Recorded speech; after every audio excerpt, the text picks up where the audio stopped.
Teotihuacan means city of the gods. Some people say the birthplace of the gods.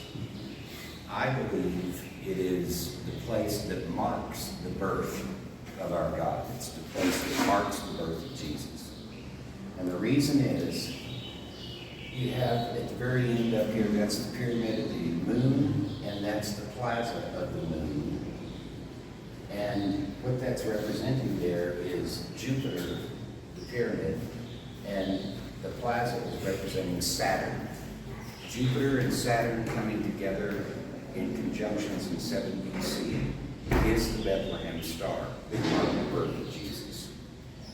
And so this is the timeline of that conjunction in relation to when Christ was born. So the conjunction started around March. This is March, April, May, June, July, August, and then September 8th, the evening of September 8th into September 9th was that day, night, and day, as if there were no night and were all day, right? And so that's what's taking place right here. All of that is, what this is showing is that's Jupiter and Saturn. They're conjuncting all along this timeline. And this is representing the moon. The moon crossing that conjunction is what each of these bars represent. So this is like March 26th, and this is April 20 whatever, and then May whatever, June, July, August, and then September 8th is when Jupiter, Saturn, and a full moon, a super full moon, all are in conjunction together. As a matter of fact, they're in the middle of the midnight sky when they're in a perfect triangular position. And so that's what's being represented here.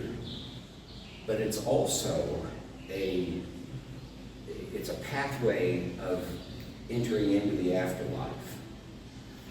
This is the San Juan Canal right here. And so when this is creation, spiritual creation before the physical creation. That's what this represents. So you come out, and as a spirit, you cross over the canal, you're actually being born into the physical realm. And as we walk, you'll notice that as you walk closer to this, or I should say from here, you can look all the way, you can see the pyramid of the moon at the end of the road. But just like life, as you draw closer to this obstacle, you lose sight of what's at the end of the road. And then you have to elevate yourself, walk up the steps, and you elevate yourself, and finally you can get a glimpse again of what lies at the end of the road. And it's the same thing over and over and over again. There's 5 plazas here representing the 5 senses: sight, sound, touch, taste, hearing. Right? And those are the things, we often get caught up in our senses and lose sight of what's at the end, of what our ultimate goal is. But you keep going over and over again, and then after you cross over this last one, you need to make an explanation. At the equinoxes, both at the spring equinox and the fall equinox, the shadow of the sun at midday comes down over the face of this pyramid in such a way that it creates a cross. Here and here, there are shadows that create a cross. And so as you come over, at that time of day, as you come over this last one, you get to see the full grandeur of Christ, the fact of his sacrifice, who he is. And so when we're walking through the senses and all of our temptations and all of our issues, there comes a point in our life where we finally capture a glimpse of who Christ is, what he means to us. And from that point forward, if we accept that, from that point forward, our walkway is level. Not that we don't have temptations, but it's not. We never lose sight of the hope that's at the end. And then once we get to the end, that there's a, what do they call that? The apron. There, that first set of steps and that platform on the plaza, or on the Pyramid of the Moon. There are 5 levels up to that platform. And the whole idea is, at the end of our walk through this journey, we're going to be brought to a place of judgment based upon, that platform at the top is our judgment, and it's based upon how we walked through the 5 senses, the land of the 5 senses. And from there, we will go to a reward of either the telestial, terrestrial, or celestial. And so that's representing the end of the physical realm and the re-entry into the spiritual realm. Okay? So that's what we get to walk today, and you'll see how that actually works, and it's amazing that they designed it this way, but also embedded it in this testimony of when Christ was born. And there's a big story also that we'll see. I know that they can't take a whole lot of time when we're there. I know that because of our time frame. But there's a great story at the beginning of this, in the design, in the height, and how we enter into that walk, even from the Temple of Quetzalcoatl, Right. the Temple of Jesus here at the beginning, before time, creation. Right. It was Jesus, God, Creator, here at the beginning. And then there's a story down here, and there's another story up here, and even how they designed. So we got time. Another 10 minutes or so, right? Yeah, there's a real quick, it's a cursory view here, but this is representation of creation. And everything from this over, this would be God, Jesus, and the Holy Spirit, so it's Trinity. And everything from here over is all in the spiritual realm.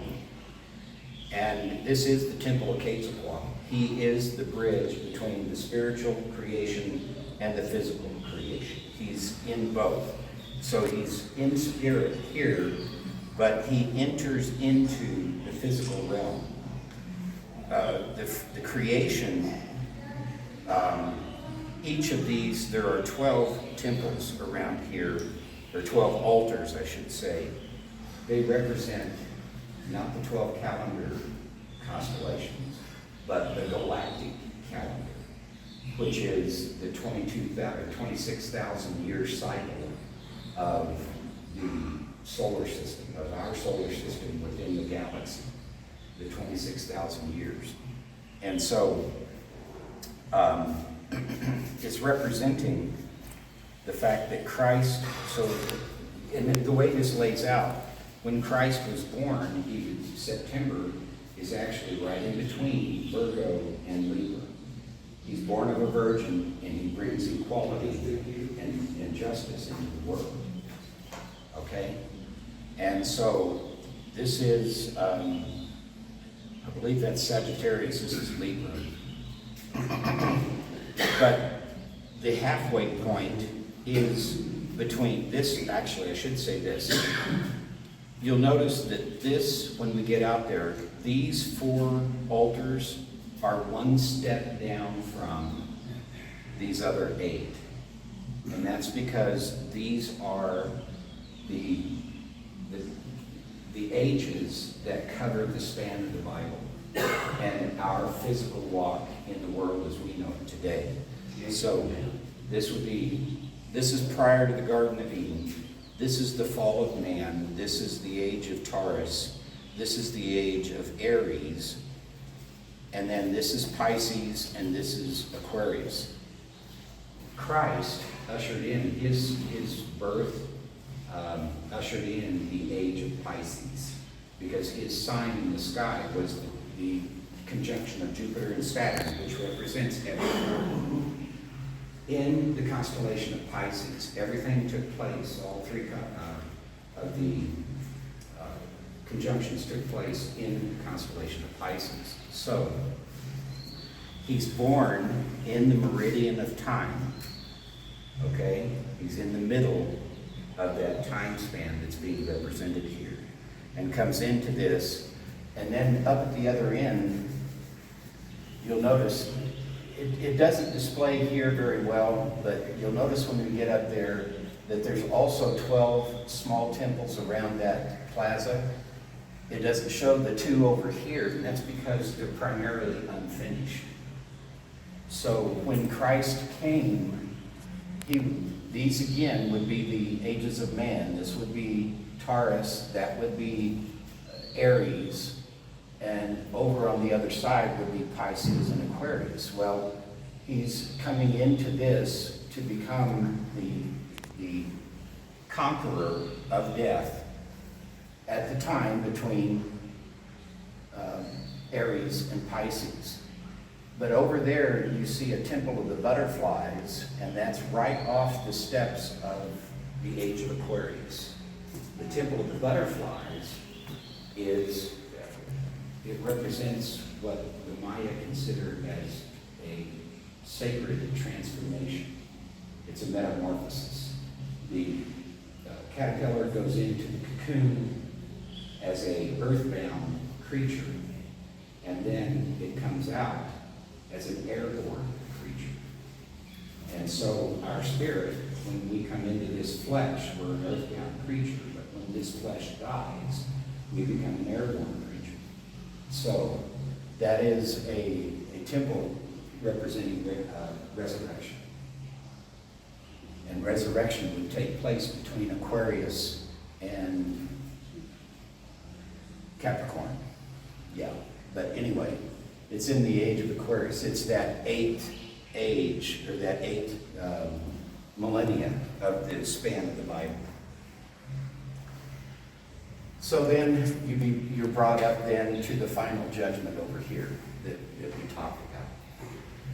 But And even biblically, they talk about, as you enter your path toward death, that you should list to the right. that's right. And even they show you that entering death, they coach you to list to the right. As you come up the Avenue of the Dead towards the Pyramid of the Sun, you'll notice that Pyramid of the Moon. You'll notice that the steps on that apron are just slightly off-center from the center of the Avenue of the Dead. And it's Solomon in Proverbs. He talks about listing to the right, leaning to the right. And they didn't make mistakes. I mean, they didn't. David, I've been here quite a few times, and that's by far the best explanation. Is that right? They knew all of that stuff, and when they didn't have these, and they, like David said, you'll see there, they didn't finish. They've got some structure base up here that we don't see here, and they weren't finished. And why weren't they finished? That time hadn't happened yet. That's right. That was yet to be. Right. Yeah. So it's just beautifully done. They knew things.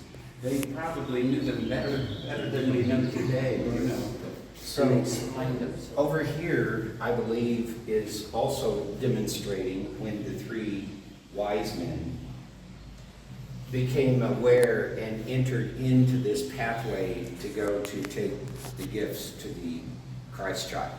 So somewhere in April, early May, in this area, and that's what I think this is representing. That's representing the 3 wise men who actually came from. 3 gifts. Yeah, it's Nephi, Lehi, and Samuel Lebanite. You'll notice here that there's jaguar or lion heads on those, indicating power or authority figures. So, anyway.